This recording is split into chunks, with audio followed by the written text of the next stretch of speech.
Guys, आम तौर पर अगर उधार देने वाला भूल जाए तो बहुत ही कम लोग ऐसे ईमानदार होते हैं जो कि खुद से उधार चुकाने की सोचते हैं। लेकिन एक शख्स ऐसा भी है जो 68 साल पहले की 28 रुपए की उधारी को चुकाने अमेरिका से भारत आया।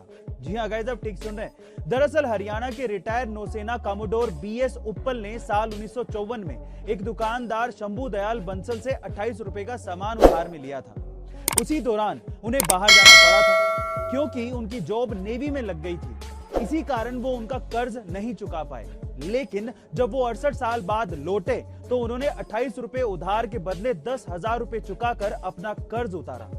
गाइस, क्या आप भी उधार चुकाने के लिए ऐसा करते? कमेंट सेक्शन में। झारखंड में एक अजीबोगरीब मामला सामने आया है जहां पर एक पति ने सुहागरात पर अपनी पत्नी के सामने ऐसी शर्त रख दी जिससे उसका घर बसने से पहले ही उजड़ गया।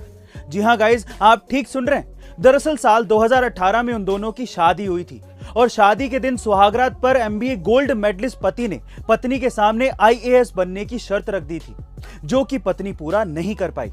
जिसके बाद से पति ने आज तक पत्नी से बात नहीं की और अब पत्नी न्याय के लिए थाने और कोर्ट का चक्कर लगा रही है। गाइस, आपको क्या लगता है कि उस पति ने पत्नी के साथ ठीक किया? कमेंट सेक्शन में। टेस्ला कंपनी के सीईओ एलॉन मस्क ने मानव सभ्यता के अंत को लेकर बड़ी चेतावनी दी है और कहा है कि अर्थ पर पर्याप्त मात्रा में जनसंख्या नहीं है और ऐसा ही चलता रहा तो एक दिन इंसानों का नामो निशान मिट जाएगा। उन्होंने कहा कि मेरे इन शब्दों को नोट करके रख लीजिएगा और ये जरूर होगा। दरअसल उन्होंने ये बड़ा बयान घटती जन्म दर की वजह से दिया है।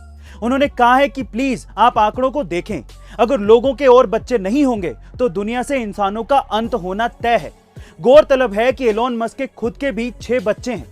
लेकिन अब चर्चा का विषय यह है कि जहां कई देशों की सरकारें जनसंख्या को कम करने के लिए कड़े कानून बना रही हैं, वहीं एलोन मस्क जनसंख्या को बढ़ाने पर जोर दे रहे हैं। गाइस, आपका एलोन मस्क के इस बयान पर क्या ख्याल है? कमेंट सेक्शन में जरूर लिखिए। न्यूजीलैंड की सरकार अपनी आने वाली पीढ़ी को मद्देनजर रखते हुए एक कड़ा कानून लाने के बाद चर्चा में बनी हुई है। इस कानून के तहत न्यूजीलैंड की आने वाली पीढ़ी कभी भी सिगरेट नहीं पी पाएगी। जी हाँ गाइस, आप ठीक सुन रहे हैं। दरअसल न्यूजीलैंड सरकार तंबाकू उद्योग पर दुनिया की सबसे कड़ी कार्रवाई करने जा रही है ताकि देश की पीढ़ी धूम्रपान और सिगरेट से दूर रह सके।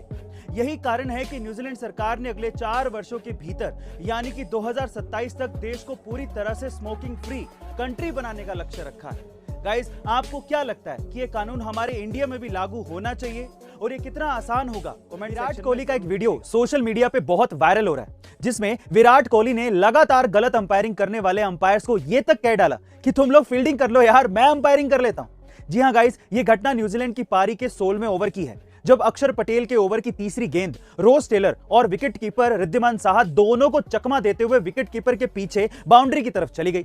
लेकिन अंपायर ने बाय के 4 रन नहीं देते हुए ये रन बल्लेबाज के खाते में जोड़ दिए, जो कि बिल्कुल गलत था। इसलिए विराट कोहली ने लगातार गलत डिसीजन के चलते अंपायर से ऐसा कहा था। गाइस, आपका विराट कोहली के इस बेबाक अंदाज के बारे में क्या कहना है? कमेंट सेक्शन में जरूर लिखिएगा।